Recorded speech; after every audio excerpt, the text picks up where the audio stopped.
যে ব্যক্তি নিজেকে আল্লাহওয়ালা বানাইতে চান, যে ব্যক্তি নিজেকে মুত্তাকি বানাইতে চান, যে ব্যক্তি নিজেকে জান্নাতি বানাইতে চান, যে ব্যক্তি আল্লাহর রাস্তায় কোনো আল্লাহওয়ালাই বুজুরের সাংবিত্যে মুরিদ হয়, সালেক হয়, তকস্তি আত্মশুদ্ধি করতে চান, নিজের জীবন ভিতর বাহির সুন্দর করতে চান, এই সব কিছু সুন্দরভাবে যেন তার মধ্যে যেন আসে এবং পুরা ইসলাম মানা, খেয়াল করেন কথা, পুরা ইসলাম মানা তার জন্য যদি সহজ হইতে হয় তাহলে তাকে 6টি আমলে অভ্যস্ত হইতে হবে।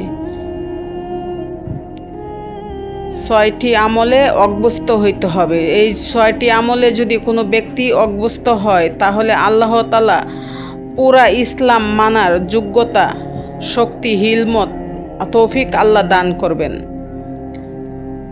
ইমানের 77 শাখা আল্লাহ নবী সাল্লাল্লাহু আলাইহি ওয়াসাল্লাম বলেছেন, এই পুরা ইমান অতি অল্প সময়ে ধীরে ধীরে তার মধ্যে আত্মস্থ হবে। হরজত মূল ফিক্তির এটা। যদি প্রকৃত অর্থে দিনদার হইতে হয় তাহলে 77 শাখা যদি নিজের মধ্যে আনতে হয়, নিজের মধ্যে বাস্তবায়ন করতে হয় তাহলে সে পরিপূর্ণ দিনদার। একটা লোক তো নামাজ পড়ে মাশাল্লাহ, কিন্তু উনি মসজিদ থেকে বের হয়ে দোকানে গিয়ে সুদের লেনদেন করে, ওজনে কম দেয়, ধোঁকা দেয়, মাল তার মিথ্যা বলে, এই লোকটা কি পরিপূর্ণ দিনদার? একটা তো আছে মাশাল্লাহ, কিন্তু ওইটি তো নাই। এইগুলা তো সম্পূর্ণ ভাত।